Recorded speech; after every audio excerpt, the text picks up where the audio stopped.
tudo bem? Direto dos estúdios da B3, eu sou o Carlos Sambrana e converso com o João Vitor Menin, CEO do Banco Inter, sobre concentração bancária. João, a gente falou muito nos últimos blocos sobre a estratégia do banco, como que o banco está ganhando mercado, mas a gente sabe que é muito difícil ganhar mercado no Brasil, sobretudo no mercado financeiro, onde os 5 bancos concentram mais de 85% dos ativos e, como você disse anteriormente, 95% de todos os correntistas no mercado de varejo. Como que você pretende ganhar o mercado desses bancos? E você já sofreu pressão desses outros bancos? Tá. Bom, eu acho que assim, primeiro eu falo muito, Samara, e a gente até teve outro dia uma reunião muito boa com o regulador, que é o Banco Central. Eu acho que não só a gente que está aproveitando desse movimento, todo brasileiro devia aplaudir o trabalho que o Banco Central está fazendo na agenda BC+.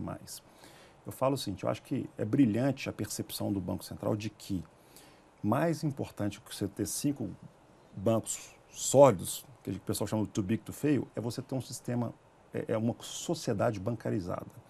Se você não tem uma sociedade bancarizada, você não tem uma política monetária efetiva, você não tem um controle de taxa de juros, você não tem uma eficácia de política monetária, porque você tem o crédito direcionado, depois você tem o serviço de dívida muito caro para o cidadão brasileiro, então fica difícil você ver. Então, e você não tem uma sociedade evoluída, um país para frente, com um sistema, com a população, vamos dizer assim, fora do sistema bancário, né? Então a gente vê que o potencial da gente bancarizar e bancarizar com custos competitivos e ao mesmo tempo com qualidade, essa massa de brasileiros, é importante para o país, é importante para o regulador fazer essas políticas monetárias. Então, eu falo que isso, assim, a primeira coisa que a gente acha que é bom é que a gente tem tido suporte. Quando eu falo a gente, não só o Banco Inter, mas qualquer projeto de inovação, de banco digital, de fim, tem tido suporte constante do regulador. Então, isso é a primeira vamos dizer, ferramenta que tem para a gente poder, vamos dizer assim, quebrar essa concentração, tentar quebrar essa concentração bancária. Eu acho que a segunda coisa, eu acho que é com relação a um pouco do modelo de negócio e a percepção que o brasileiro, que já é bancarizado, ou até o que ainda não é bancarizado, tem do serviço bancário que ele utiliza. Então, a gente fala muito dessa questão que eu comentei no outro bloco, do nosso tripé, de ter uma conta que é fácil de usar, fácil de abrir, ter uma conta que é gratuita e uma conta que é completa, né? Pega todos os serviços e coloca num app na mão da pessoa, de forma que ele possa não só pagar as contas, mas investir, enfim, tudo aquilo que a gente comentou, ser um banco completo. Então, você tem essas 3 coisas que são muito atrativas, né? E, ao mesmo tempo, a gente tem as pessoas que assim, estão um pouco assim, vamos dizer assim, a palavra, cansadas, incomodadas com a questão às vezes, do atendimento, com a questão do custo de se ter uma conta, e estão procurando uma coisa nova. Então, quando você está com o radar ligado, né? Você é uma pessoa assim, um brasileiro, está com o radar ligado para coisa nova, acha uma proposta boa, você engaja mais rapidamente. Então, a gente tem visto que, e depois, interessante, depois que a pessoa engaja e experimenta o serviço e vê que funciona bem, com toda a segurança, com toda a funcionalidade, ela recomenda muito, né? Eu falo que o subconsciente das pessoas é muito forte. Elas estão incomodadas, não sabem que estão tão incomodadas, veem uma proposta nova, elas gostam e elas têm, às vezes, um prazer de estar usando o produto, então elas recomendam muito facilmente. Aquela questão que eu falei para você das mídias sociais, quando a gente entra e vê as pessoas aplaudindo o banco, torcendo pelo banco, estando junto com a gente vê que, por exemplo, a gente chama do nosso NPS, que é o fator que é o fator de satisfação, quer dizer, quantas pessoas indicam o banco. A gente tem um NPS 65, quando alguns bancos brasileiros têm até negativo, né? Então, quer dizer, a disparidade de falar que o banco não é bom para um amigo e falar que o banco é muito bom para outro. Então, essa combinação de uma satisfação grande desses clientes com esse produto e com esse espaço grande que a gente tem, faz com que o nível de indicação seja muito forte. Então, você entra um pouco naquele espiral de que mais gente entra, mais gente passa a ser um vendedor do Banco Inter na rua. Então, a gente falou que antigamente a gente tinha 50 mil vendedores na rua, depois 100. Hoje a gente tem 500 mil pessoas vendendo o Banco Inter, vendendo para os seus colegas de trabalho, para o seu pai, para a sua mãe, para o seu namorado, para a sua noiva. Então, isso é muito forte, né? Então, a gente vê que com isso a gente consegue sem muito gasto de marketing, fazendo um investimento gigantesco, que a gente até não teria condições de fazer isso, mesmo pós-IPO, a gente consegue ir quebrando aos poucos essa concentração bancária no Brasil. Mas e a pressão dos grandes bancos? A gente tem caso de outras fintechs e bancos digitais que já relataram problemas de pressão dos grandes bancos, retirando, assediando funcionários, dificultando o negócio delas. Vocês já sofreram esse tipo de pressão? A gente, até hoje, a gente não sofreu nada muito severo. Às vezes você tem um detalhe ou outro, um funcionário que foi abordado, mas acho que isso, para ser sincero... Isso é do jogo, do mercado de trabalho. Acho que isso é pequeno perto do todo. O que a gente vê é que, na verdade, a gente hoje, né, vou falar a gente e outros players que também estão surgindo e estão acompanhando essa trajetória, a gente tem ainda um mercado muito bom de se conquistar. De novo, por ter esse apoio do BC. Então a gente não vê nada assim de muito factível para os grandes bancos que hoje têm o controlo, né? tem a grande maioria dos clientes, nenhuma ação que eles possam vir a tomar que possa, assim, de maneira estrutural, atrapalhar essa tendência do Banco Inter. Então, sim, às vezes um funcionário ou outro, acho que isso é irrelevante perto do todo. Acho que o pano de fundo todo é muito positivo. Você já sofreu assédio de algum banco? Algum banco tentando comprar vocês? A gente nunca sofreu assédio de banco e para ser sincero, eu não sei se a gente vai sofrer tão cedo, porque quando as pessoas perguntam assim, poxa, por que os grandes bancos simplesmente não entram no mercado do Banco Inter para poder dificultar o nosso crescimento, a gente vê que não é tão simples, porque na verdade a gente pensa, será que eles querem entrar nesse mercado? Quer dizer, você mesmo falou aí num dos blocos para trás, quer dizer, a grande fonte de receita e rentabilidade dos bancos, sendo as tarifas bancárias, quer dizer, será que é interessante para um grande banco assim, se posicionar num ambiente de tarifa zero? A gente viu alguns bancos grandes no passado, quer dizer, foram para essa direção, chegaram a montar algumas ideias e recuaram. Então, eu não sei se hoje, né, quer dizer, claro que essas coisas mudam, mas eu não sei se hoje o ativo Banco Inter, quer dizer, faz muito sentido para um banco que está, assim, calcado ali nessa questão de tarifação. Por exemplo, a gente vê que ano passado a gente teve uma inflação de 2,5%, 3% no Brasil, as tarifas bancárias cresceram 40%. Quer dizer, então, será que um banco livre de tarifas faz muito? Não sei. Então, talvez não agora, pode ser lá na frente. Então, eu não acho que, não sofremos e não acho que vamos sofrer tão cedo, não. E se sofrer, está vendo o banco? Não, eu acho que o Banco Inter, olha para você ver, a gente é um banco público, a gente tem acionistas pequenos, acionistas maiores, acionistas no Brasil lá fora, e a gente fala muito assim que esses acionistas todos querem rentabilidade, querem que as suas ações ganhem valor, mas acho que ao mesmo tempo eles compraram um propósito também. Eles não, acho que as pessoas, todo mundo, uns mais, outros menos, eles compram um propósito, eles não compram só uma rentabilidade do seu investimento. Eu acho que o propósito do Banco Inter, que é muito difundido internamente, é de fazer essa revolução bancária.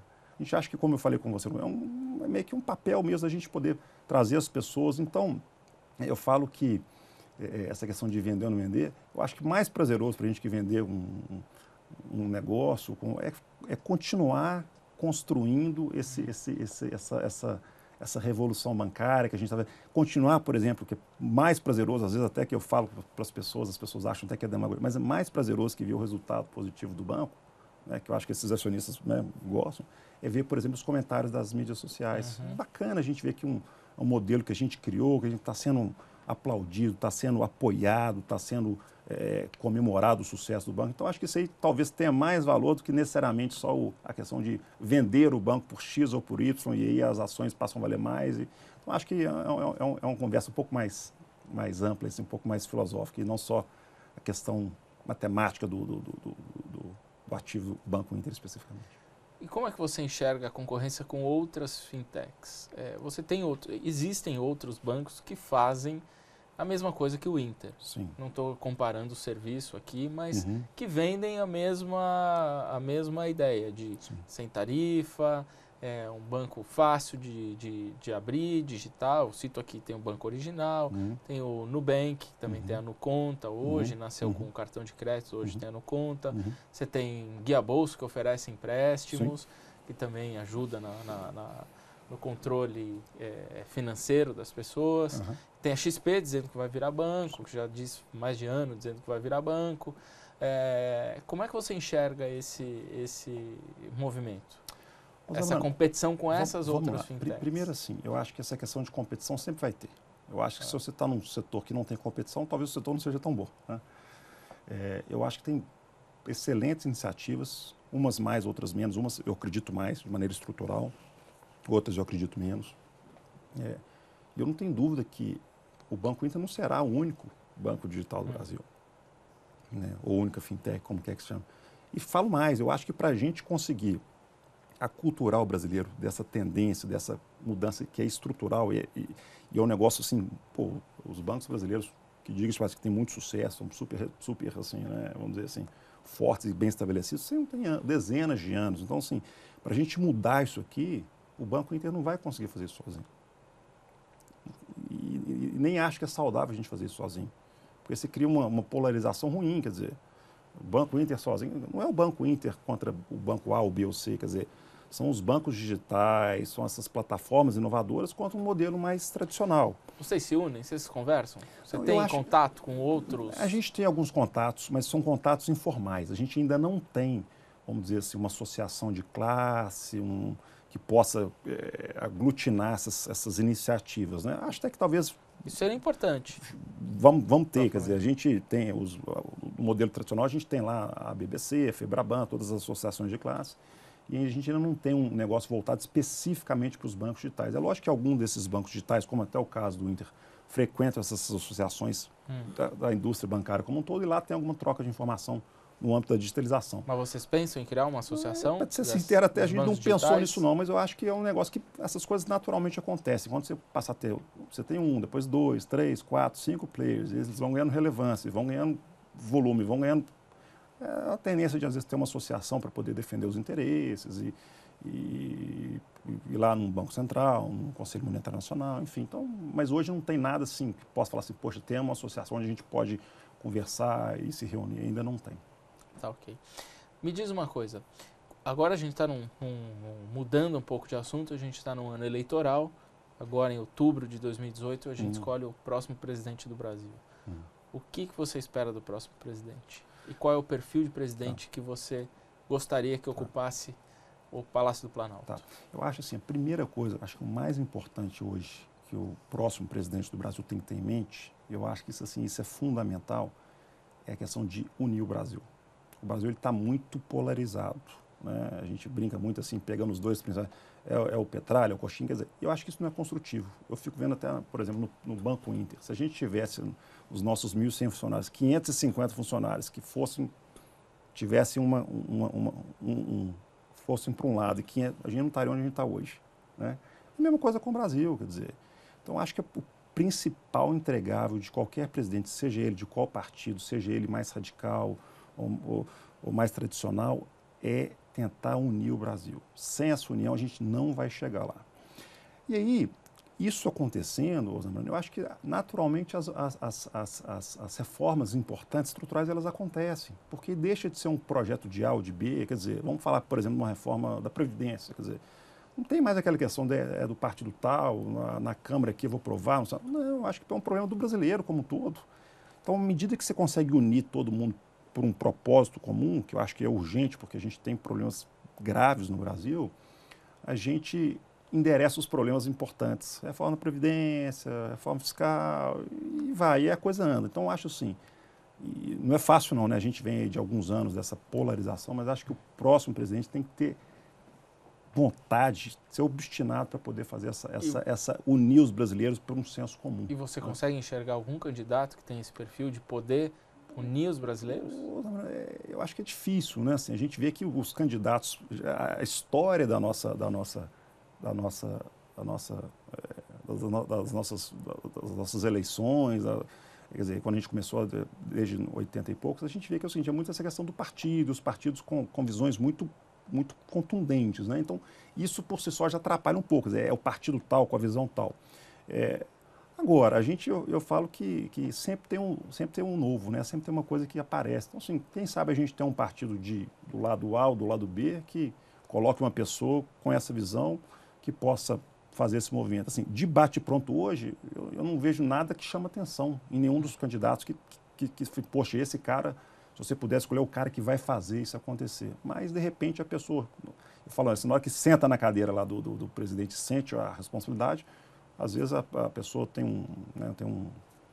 passa a pensar diferente, passa a fazer um movimento diferente do que está sendo falado nas campanhas. Então, tomara que a gente tenha um candidato que possa colocar isso. Você falou muito sobre o trabalho do Banco Central, elogiou muito o trabalho do Banco Central, e muito se fala em autonomia do Banco Central. Você é a favor da autonomia do Banco Central? Eu sou a favor, sim. Eu acho que para a gente poder ter uma política monetária, que no final das contas é um negócio que é extremamente importante para o cidadão, o brasileiro ainda não percebe isso, mas uma boa política monetária, lá, com um bom presidente, uma boa diretora do Banco Central, faz uma diferença na vida das pessoas absurda, né? As pessoas às vezes não...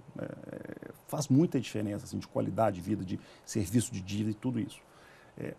E eu acho que para a gente ter isso, a gente não pode ter um Banco Central com viés para cá ou para lá. Quer dizer, a gente estava, na pergunta anterior que você me fez, eu acho difícil. Então a gente vê que, muito provavelmente, apesar de eu querer que a gente tenha essa união, você sempre terá um governo mais para cá ou mais para lá, né? E eu acho que, à medida que você não tem independência do Banco Central, você passa a ter um pouco dessa tendência política nessas tomadas de decisão. E aí essa tendência política ela não leva o que tem de melhor para o cidadão. Por exemplo, hoje a gente não tem independência. Aí vem um governo novo e fala assim, vamos acabar com a agenda BC+, porque, por algum motivo. Olha que coisa ruim. Quer dizer, um projeto bacana que vem sendo feito nos últimos 2 anos e meio, um projeto que não acabou, um projeto que tem muita coisa para fazer. Se você tem uma visão diferente, eu acho que quem sai perdendo é o brasileiro, né? É o cidadão. Então, eu acho que é importante sim, essa independência. Acho que ela tem que ser construída com calma, com parcimônia. Isso não é uma coisa que um Banco Central, que é um negócio muito, muito importante, você não de repente chega e muda a forma como ele atua. Acho que tem que ser construído, é um passo a passo, né? Não acho que de repente, poxa, agora é independente, acabou. Tem que ser construído, a gente tem que evoluir para isso aí. Não sei com quanto tempo a gente conseguir isso, mas acho que é uma tendência e acho que é importante sim que a gente tenha autonomia no Banco Central. Maravilha. João Vitor, a gente está caminhando para o final do programa e eu sempre abro espaço para o convidado falar com quem está assistindo a gente. Por favor, o espaço é seu. Tá bom. Não, eu acho que primeiro agradecer novamente, né, pela oportunidade. Eu acho que a gente está vendo que isso aqui a distribuição desse conteúdo ela é digital, né? Ela vê as mídias sociais, a internet, que é o público do Banco Inter. Então, acho que muitos correntistas nossos vão assistir esse programa. Eu acho que a primeira coisa que a gente gosta de falar para o nosso cliente e para a sociedade como um todo é o nosso compromisso, né? Assim, a gente não está aqui para poder ganhar mercado e amanhã passar a ter uma pegada de cobrar, de ter juros altos. Pelo contrário, a gente quer manter o nosso compromisso de ser um banco gratuito, um banco digital. E mais, a gente está agora com um projeto que a gente chama do Banco Inter 2.0, de combater o serviço de dívida do brasileiro. A gente quer cada vez mais levar para os nossos correntistas juros mais baratos, a gente acha que é possível fazer isso, né? Juros mais baratos, além desses serviços gratuitos que a gente já fornece. E eu agradeço a confiança que todos os correntistas têm depositado no Banco Inter nesses últimos 24 anos, né? Obviamente que nos últimos 2 anos o número de pessoas que têm depositado tem aumentado muito, né? Antigamente eram poucas pessoas. E então eu falo que a gente tem prazer de trabalhar todo dia após dia, para poder entregar um serviço bacana para os nossos clientes, entregar um serviço bom, justo, seguro, atendimento bom. De vez em quando a gente erra aqui, erra acolá, o atendimento pode ficar pior, mas a gente faz sempre com boa intenção, sempre com coração. Eu acho que no final das contas, quando você tem esse tipo de pegada, as coisas dão certo. Então, acho que a gente vamos errar, nenhuma empresa consegue fazer um projeto revolucionário como isso sem errar, mas a gente está muito satisfeito e tem certeza que o projeto do Banco Inter está só no começo. Tá já. Muito obrigado. Obrigado, Samuel. Agradeço novamente a presença do João Vitor Menin e a você que nos acompanha na TV Dinheiro. Muito obrigado e até o próximo Moeda Forte.